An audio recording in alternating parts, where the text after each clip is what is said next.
Well, Kenya is one of the very few African countries that have ever developed and successfully implemented a long-term national economic blueprint, the Vision 2030. Where are we in terms of implementation and 4 years to the retirement of this economic blueprint? What's next? Joining us on Inside Government is Kenneth Mwige. He's the Director General of the Vision 2030 Delivery Secretariat. He's joining us here. My name is O'Brien Kimani. Thank you very much indeed, Bwana DG, for joining us here. Thank you, O'Brien. So since 2008, when the dream and the vision was finally formulated, what would you say has been the biggest impact of Vision 2030 4 years to the year 2030? O'Brien, I think the most important thing Kenya did was to develop a long-term development plan. This is important because it guides all ministries, and now with the devolution it guides the counties as well, to make sure that everyone is moving the same direction, same general direction, because of course we don't micromanage.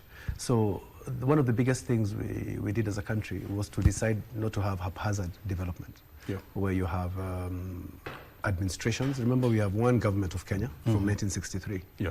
What changes are administrations? You had a Jomo Kenyatta administration, you had a Daniel Moi administration, you had a Mwai Kibaki administration, you had a Uhuru Kenyatta administration, and now you have a William Ruto administration. So, but the government still remains. Government is one. Yep. Government is eternal. It doesn't change. It doesn't change.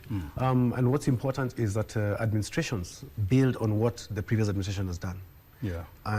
No administration comes and starts from scratch. You come and find roads, buildings, KBC is there, everything is there. So the task is always to build. Jenga, ongeza kosi yako, moja ama mbili ama tatu. Uondokee mwingine akuja nini, aendelee. Yeah. So that's what the vision has done for this country. From 2008, before 2008, you'd be appointed a minister, O'Brien, Minister for Water. You go to the ministry and you do what you think. I'm appointed Minister for Energy, I go and I do what I think. I'm appointed Minister for Local Government, you go and you do what you think. But now there was no coordinated development. Precisely. With the national vision, it's coordinated. We agree as a country, we are going in this general direction. Yeah. So if you're shooting off this way or shooting off that way, you say, come back. So that's one big thing which has happened in this country, which other countries have not been able to do. And the biggest achievement for Vision 2030, I would say, without any hesitation, was the Constitution of Kenya 2010. Because it was a byproduct of it was a first Vision deliverable under the political pillar of Vision 2030. It's a first big thing that we did. And from 2010, I'm sure all Kenyans can feel the difference under the new constitution. It has expanded space. It has given us rights and has given us responsibilities as well. And it is one of the biggest things we did. So apart from the constitution, which set the groundwork, the framework for how we govern this country, we also had devolution coming in 2013. 48 governments we have now, 47 county governments and one national government. So Kenya is very highly administered in that way. In that sense. Is it over-administered? It is probably over-administered. There's a strong argument to say that maybe we don't need 47 counties with 47 governors, deputy governors, with 47 different sets of MCAs everywhere. I think we are over-leaded right now in Kenya. We are overled. We are overled. We are overled, and there's a serious argument to say that we need to rationalize even the counties. Is that a point of view from the Secretariat position? Is that something that the Secretariat is trying to drive? That we review, the number of county governments that we have? At the Secretariat, we make recommendations. We look at what is happening on the implementation of the vision. One of the recommendations we are going to make is, we're going to introduce is Kenyans need to have a discussion about the number of counties we have. And we need to review the devolution itself. When you look at what is happening, and you look at the Controller Auditor General reports, when you look at the way the counties are being run, there's a very strong argument that is saying that we have devolved a middle class, maybe not development. Because if you look at what counties are spending on salaries and recurrent expenditure, that's money which should be going to development. That's money which would have been going to development. Actually, I saw the Auditor General's report that was saying that over 70% of the counties that we have did not spend anything on development. Precisely. Or you find they're spending 10% or 12% on development, and the rest is the current expenditure. Precisely. So we need to look at devolution and ask ourselves, what did we devolve? Did we devolve salaries to the counties? Did we devolve a middle class, a new middle class to the counties? What was the original idea of creating devolved governments from the Vision 2030 point of view? Devolved governments are good. The question is, how many are they? And do we need 47? That's a real question. Devolution is good because it brings development closer to the people. Yeah. People prioritize their needs better than central government. Someone sitting in Upper Hill or in a government office here in Nairobi may not understand the needs of somebody in Gashoriri village. The people in Gashoriri village are the ones who know what they need and in that area. So devolution is good because it's bottom up. It's really bottom up because devolution allows people at the grassroots to say what their needs are in this financial year and in the next financial year or in the next 5 years. It may be that in a certain constituency, the most important thing to the people there is a bridge or a road. Most important thing. But when you're sitting in Nairobi doing policy, you don't understand that. So devolution is good for that reason. The question is, what is a adequate or what is the optimum number of devolved units? Because in my opinion, 47 governments are way too many. And the data now, because we have data for 10 years, from 2013, we have data for more than 10 years. When you look at what devolution has actually achieved in the counties, some counties are doing very well, others are doing absolutely nothing, apart from just consuming money. So we need to have a serious look at the number of devolved units we have. We need to review the devolved units themselves, see whether they're delivering, see whether the initial promise is being kept or it's not. And these are hard conversations we need to have. That we are going to have. And we must have them. And you're saying that as a secretariat, this is one of the recommendations that you're going to make. Yes. You're going to make this recommendation to who and when? We, at the Secretariat, the Vision Delivery Secretariat reports to the Vision Delivery Board. I'm the secretary of the board. The Vision Delivery Board is a unique board in this country. It comprises all principal secretaries, 58 of them, Governor of the Central Bank, Capital Markets Authority, Kenya Investment Authority, and Kenya Association of Manufacturers, Kenya Private Sector Association, KEPSA, and about seven business leaders. So it's a board of over 70. And it is a unique board because this board was created in 2008 by President Kibaki to unlock problems, to resolve problems. Because when the board meets, all the CEOs in government are there, all of them, because a PS is a CEO, a principal secretary is a CEO of a ministry. So the idea was that when you have a board meeting, any issue which is blocking a flagship project from proceeding will be resolved at that meeting. Because all the decision makers are there. So the solutions are there. The solutions are there. So all the people who can provide the solutions are in the board meeting. So if we want to, for example, do a new road or a new piece of infrastructure, but then you have Kenya Power need to move their poles. The water company needs to move their water pipes. So you have the PS for energy there, you have the PS for water there, you have the PS for transport there. So between them, they resolve all the issues. And the way it's supposed to happen, the board, when it sits, you deal with what are the problems you're having today or this time. Who is responsible for them?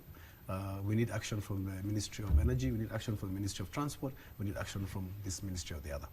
We need the private sector to do this, we need government to do this. So all the decision makers are in the same room and they're able to take action, and you don't have people saying, let me go and consult and come back. That was the idea. Wow. So it's a very powerful institution. And it should resolve any problem in this country. Because whether it's a governance problem, a political problem, economic problem, whatever problem it is, the decision maker is there. The person responsible is in the room. So the Vision Delivery Board was supposed to make sure that all the identified flagship projects operate, are implemented seamlessly.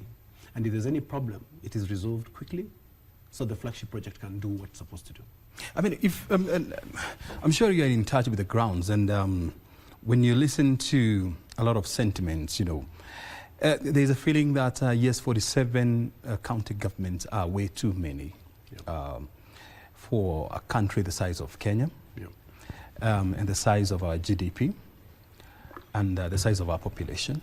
And so the question has always been, who is going to drive the agenda to review how we are administered and how we are led, are we likely to see the Secretariat coming out strongly to drive that conversation? The work of the Secretariat is to inform policy. So we look at what is happening, we look at the data, we look at what is happening in the country, because we get reports from everywhere. And then we are able to make recommendations and say this needs to be looked at for the following reasons, 1, 2, 3. For example, when it comes to devolution, it's a completely political question, that one. Yeah. And there are, of course, very strong stakeholders who want in the name of politicians. Precisely, who need the status quo to remain. But as a country, we have to ask ourselves, is this the best way to spend the little money we have? We had 8 provinces before. Yeah. We multiplied that by, what's 48? By 6. We multiplied that by 6. Have we got 6 times the development we had before? Have we got 6 times the efficiency which was there before? Have we got 6 times, are we 6 times better off for having 48 governments? So it's a question which we have. What is the cost of running these governments? What's the cost of having a governor, deputy governor, MCs? It's a government, by the way. It's a government with ministries and ministers. So what's the cost of administering development? Okay? That's a question we need to have. That's a question we need to face head on and confront. What's the cost of development? How much should a county spend on recurrent expenditure? And how much should go to development? Because the idea was to devolve development. And that one is actually defined. Precisely. Because they're supposed to spend 30% of their budget on development. On recurrent expenditure and 70% on development. But that doesn't happen. Why doesn't it happen? So these are the things we need to ask ourselves. And we also need to ask ourselves in terms of, and even in terms of the way the counties were created. They were not created in 2013 with an economic eye, because they are economic blocks. We should do devolution in a way in which you cluster them in terms of what this part of Kenya, what is it good for? What's this part of Kenya good for? What does this part of Kenya produce? What does this part of Kenya do? Then you arrange the counties in terms of economic development, in terms of economic output. I think that's where we need to go. We started politically, which is inevitable. You must start politically. But now, 10, 12 years into devolution, we really need to now take a look at it and say, okay, fine, we've been doing this for 12 years. Is it working? Is it working well? Is it not working? What's not working? What needs to change? Are there too many units? Or is it the way they're organized? Should you have a standard model which applies in all the counties? How many counties do we need to be effective in this country? If you look at countries like India, big countries with huge populations, they don't have as many governments as we have in Kenya. If you look even around Africa, Kenya is a thought leader in many ways. We experiment, we do things which other countries can't do or are not doing. So we need to look at our own success on devolution and rationalize it and see whether it is working properly. Ni lazima tuangalie kitu inaitwa devolution. Tabidi. Lazima tuketi chini lazima tujadiliane. Tuangalie, yes, tuangalie tuone tumetoka wapi. Tumefanya hizi makaunti, tumekuwa na makaunti miaka 12, miaka 13. Tuendelee ama tubadilishe. Very good. And I'm sure there is going to be a refining moment for Kenya. And I do agree with you that one of the biggest outcome of Vision 2030 was reviewing our constitution in the year 2010.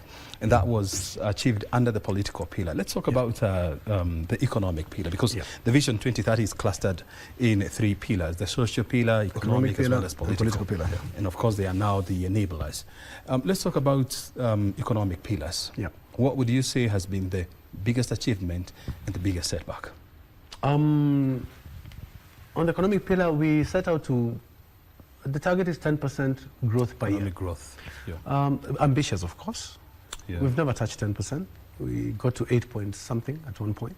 We've gone down to very small numbers as well because of the economic cycle and also external shocks. Kenya does operate in an island. We're not an island. We're part of the global community. Excuse me. We're part of a global community. We're susceptible to international shocks. We're susceptible to things like COVID, which happened and hit the economy really hard. We're also susceptible to our own issues here. We have an electoral cycle every 5 years. And every 5 years, out of every electoral cycle in Kenya, we have, I would say, confidently, we only have about 2, maybe 3 years of useful work in every electoral cycle. Yeah. Because the last year is taken up campaigning. Already the campaigns have started. Yes. It's a year plus to the elections already. And then after the elections, the first year is settling in. It's government bedding in, settling in, forming government, settling in. The first year generally goes away. The last year generally goes to campaigns. So you really have 3 years in the middle to push your agenda, even as a government, which is a very short time. So under the economic pillar, there's the biggest problem we have in this country, and it's a global problem, is a youth bulge and employment creation.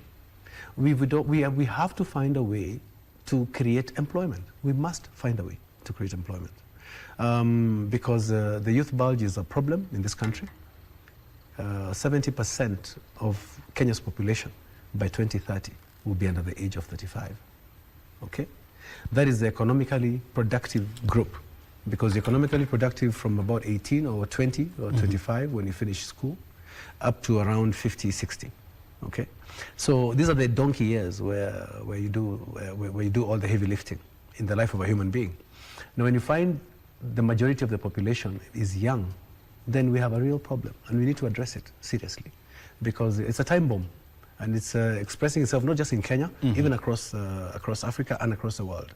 The youth bulge is a serious issue, and all governments right now are scratching their heads, wondering how to create jobs, how to create employment, because when you have 1 million people entering the job market every year, you have to think what to do about that. And joining, perhaps, are they 7 million young people who are jobless? Who are already jobless, yes. And as a country, we have to reimagine the way we do our business and the way we do ourselves, we operate, because we can't all be employed in formal employment. We can't all sit in offices. Yeah. We can't all wear ties and wear suits. Yeah? Nobody wants to do that anyway. So we have to expand the opportunities available. And why is it that, I mean, and I do agree with you that, you know, the prospect was that, or the plan was that we grow the economy by 10% annually. Up to the year 2030, so that we can assume the position of a middle income, newly industrialized country. Why have we missed this target? And you have said it very well, it's a combination of factors, exogenous, heterogeneous, political, internal, and so much. But you're talking about the issue of employment. Why isn't our economy growing jobs as it should? It is not just our economy which is not growing jobs. It's like I said, it's a global problem. Because there's only so many ways in which you can organize a state, or you can organize a country to provide employment. What we have to do, the Vision 2030 set out to industrialize Kenya. We have not industrialized Kenya. We have not been able to industrialize Kenya. What we should be doing is figuring out ways of becoming small manufacturers of something. For example, if let's take the coastal belt, for example. Coastal belt, apart from tourism and little agriculture, which happens there, and the port of Mombasa, and the port, of course. If you move away from the port and the main big things, what else could Mombasa do? Have we completely maximized the potential of the coconut tree by itself?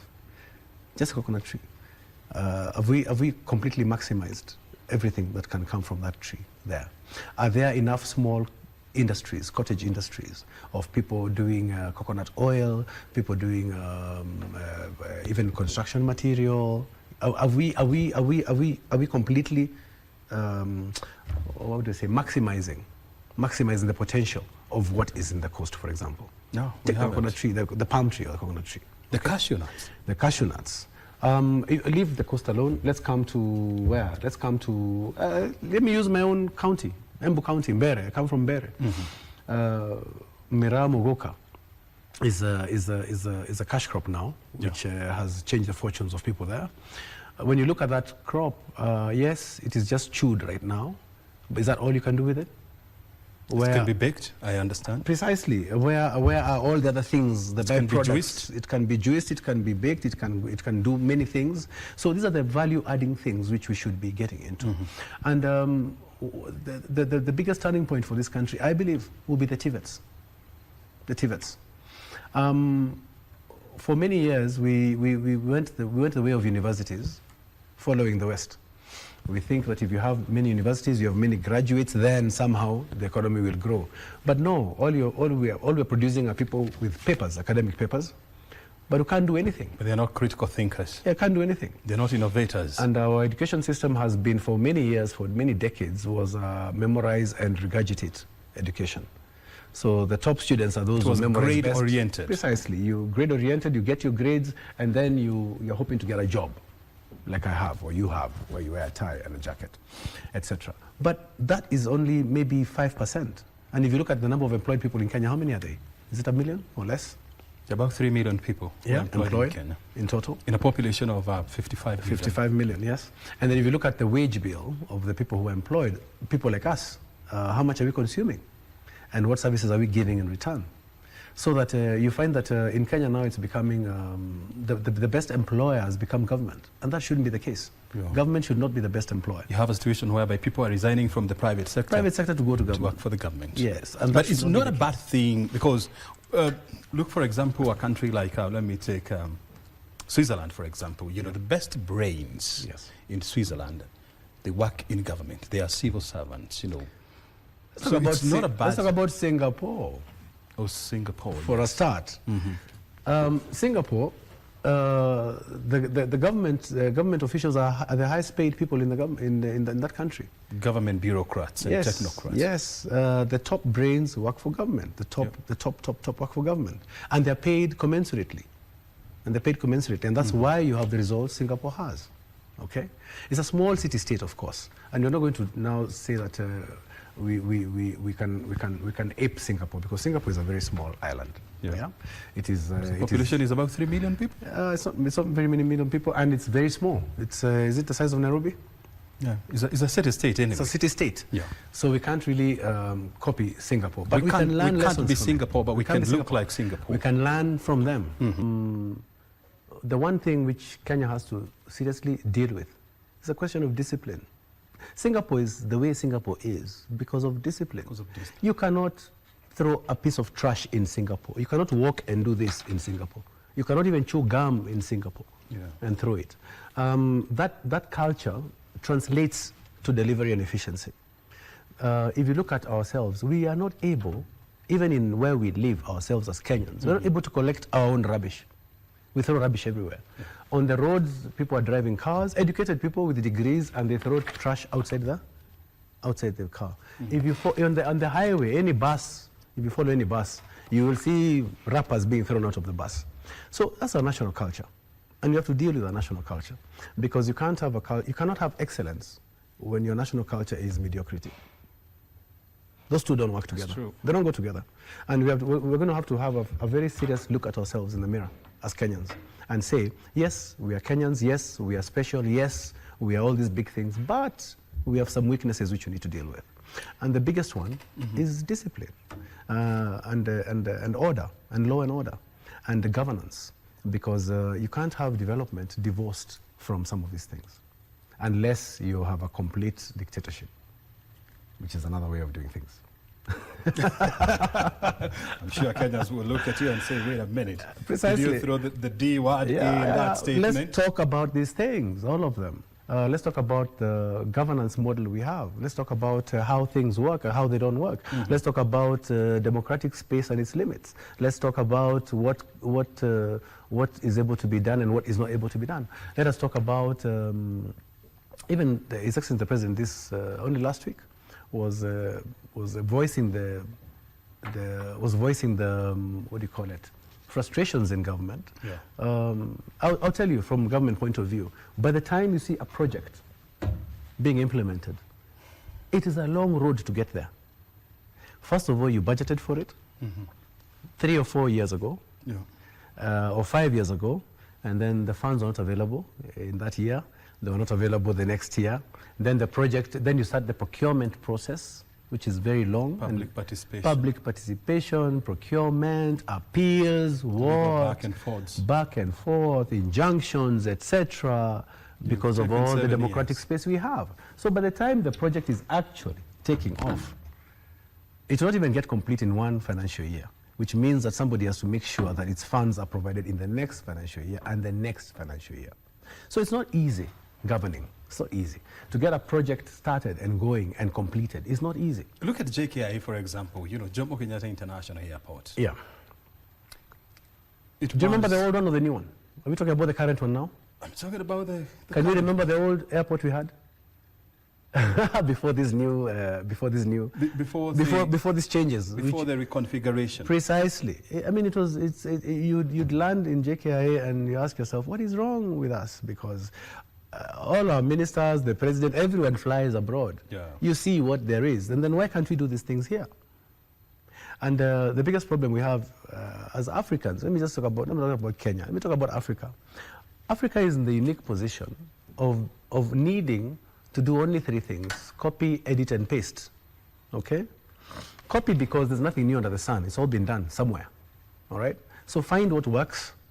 The biggest problem we have is editing. Mm-hmm. We copy and paste without doing what?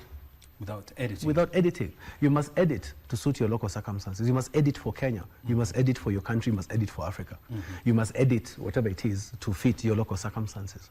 And even when you come down to the smaller units, you must edit to suit your particular circumstances. Mm-hmm. You have a particular population, you have a particular land mass. You could be land-linked, landlocked, you could be coastal, you could be mountainous, you could be desert. All these things require editing. So you customize global experiences to your local situation. Another way of putting it is think global, act local. So our biggest challenge is that we don't edit enough. We don't spend enough time thinking about what we're doing and how we're implementing it. I do somehow agree with you that if there is one thing that we need to review, you know, as a country, if we are going to develop, is our bureaucratic system. Because sometimes it is unnecessary, it is too long. From project conceptualization to project implementation to commissioning, it takes a lot of time. And I was giving an example of JKIA. We all agree that JKIA should not be the way it looks today. We need a modern aviation hub that can compete with the best in Africa. You know, the Cairo International Airport, the Joburgs of this world, the Marrakesh. But even getting a contractor to do that job is very hard. It is very highly political. It is highly charged. A critical infrastructure like JKIA. JKIA is not just a critical infrastructure, O'Brien. It is Ethiopia right now is building a massive airport. 100 million. Massive airport. Bishoftu. Yes, Bishoftu. A massive airport. And the issue here is not just to modernize JKIA. It is who is going to be the hub, the aviation hub in Africa, in this part of Africa. So far, it's Addis. Addis is... So JKIA is not just... we don't just want a new shiny building or a new bigger building. The bigger play here is who is going to be Africa's aviation hub. Strategic, yeah. It's a long-term strategic move, which is what Ethiopia has done. Ethiopia has a big... A long time ago, JKIA used to be the aviation hub. We were the aviation in East and Central Africa. Precisely. Today we can't say the same. We can't say the same. Addis Ababa has taken it up. May not have taken it up, but you can see what they're doing. Look at the numbers. You can see where they're going. You can see where they're going. So for Kenya, with all its advantages, we have to keep up. And we have to be ahead of the game. So I agree with you, JKIA needs to be modernized, but not just for the purpose of having a new building. It's for the purpose of making sure that Kenya remains an aviation hub. We need to strategically develop JKIA to reclaim its position as the aviation hub in East and Central Africa. Because, as we are saying, look at, for example, Bola International Airport in Addis Ababa. It is doing almost twice the number of passengers that JKIA is doing. Addis Ababa has almost grabbed the diplomatic hub title from Nairobi. From Nairobi. And it used to be. And the reason why is because we are not expanding and developing as fast as we should. Look, for example, you landed JKIA. Yeah. Thank God now for the expressway. But before the expressway, it would take you about 3 to 4 hours. Once upon a time, we had somebody coming from Joburg, which is about 5 hours, Joburg to Nairobi. It's actually 4 hours. It's about 4 hours, 4.5 hours. But from JKIA to CBD, your hotel somewhere, will take in CBD, will take 4 hours as well. They took 4 hours. They could not believe it. Yeah. And so, from a Vision 2030 Secretariat point of view, then how do we unlock fast and strategic development?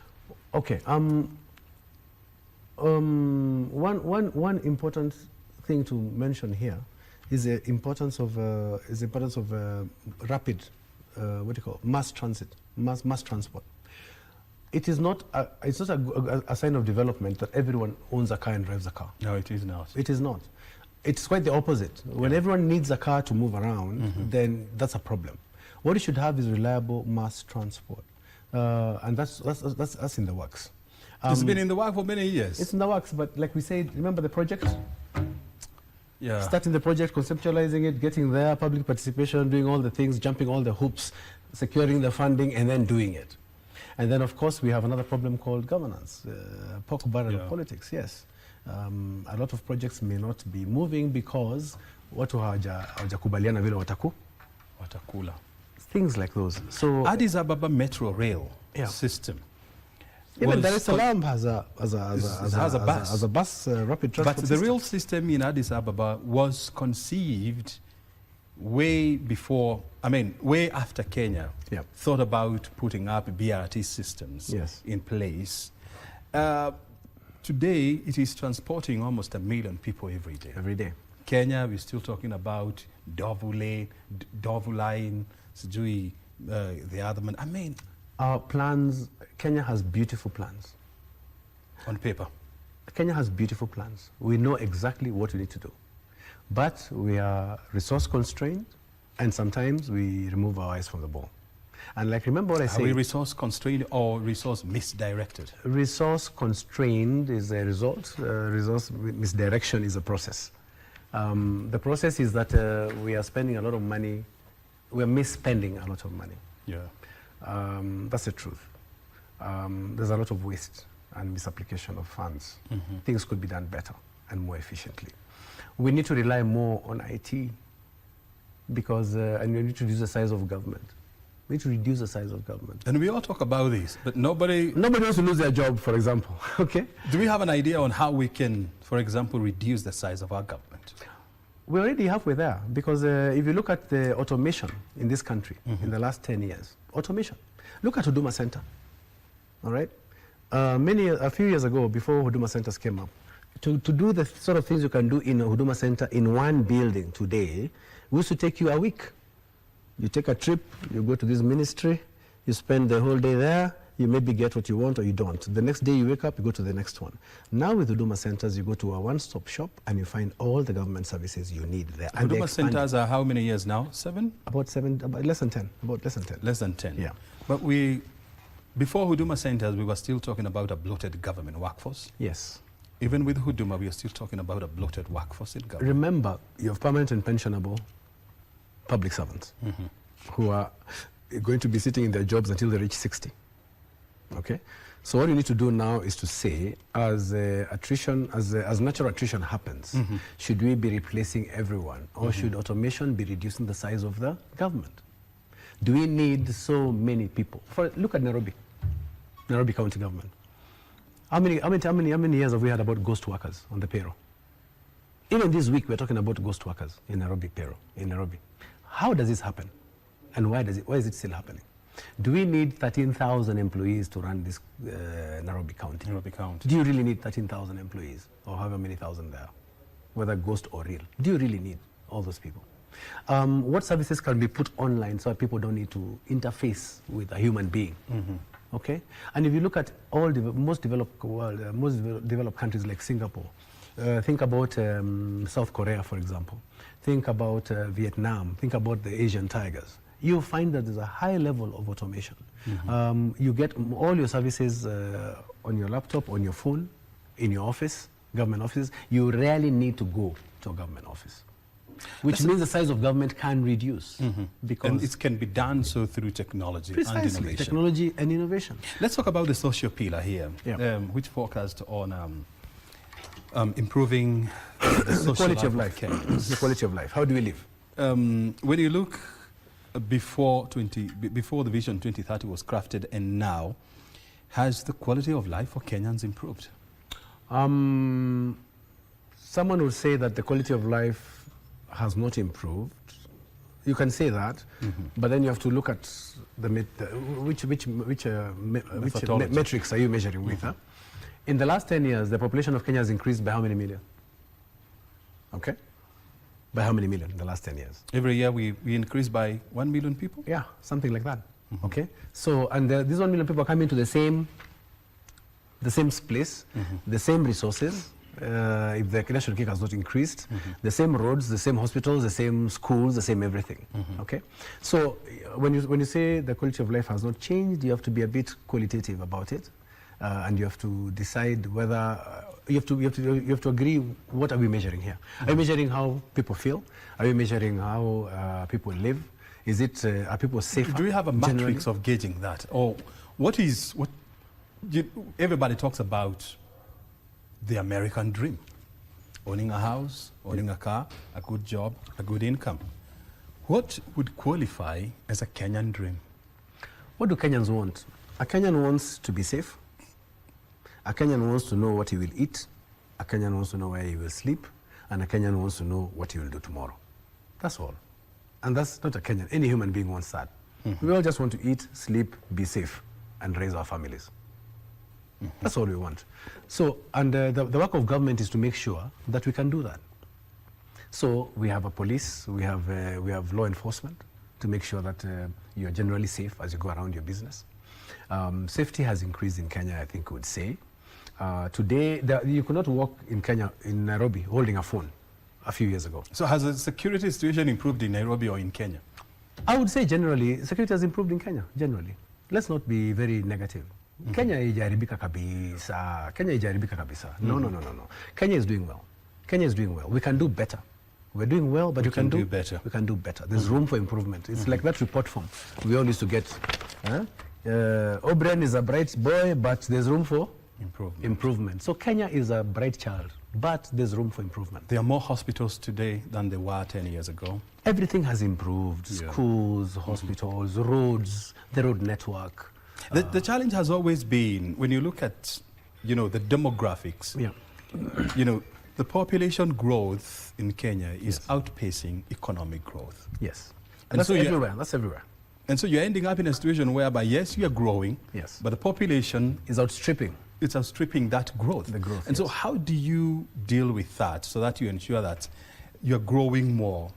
We have to be a lot more creative. In fact, what needs to happen in this country is we need to not think outside the box. We need to completely throw the box out and reimagine this country.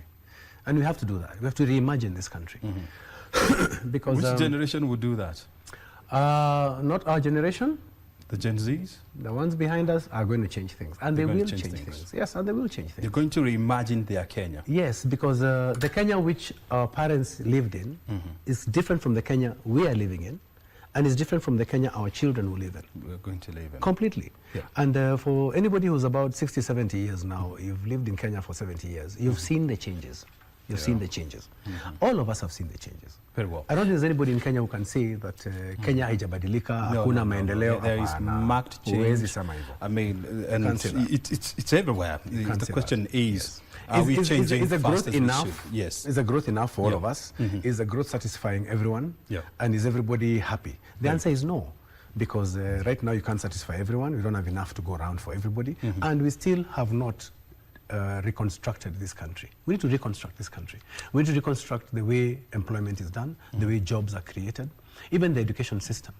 We need to, it's changing now to CBC. It's changing. To move away from memorization and rote learning to thinking. Very good. And creating. Moige, in the interest of time, because we have to come to the end of this conversation, help us understand, what is the nexus between the Singapore conversation that we are having and what happens after Vision 2030. Okay. Where are we going? Let's talk about Vision 2030 first. Vision 2030 has been running from 2008 to 2030. That's about 22 years? 22 years period. We have about 5 years left. Half of this year, the whole of 27, 28, 29, and 30. 4.5 years left, okay, to the end of the plan.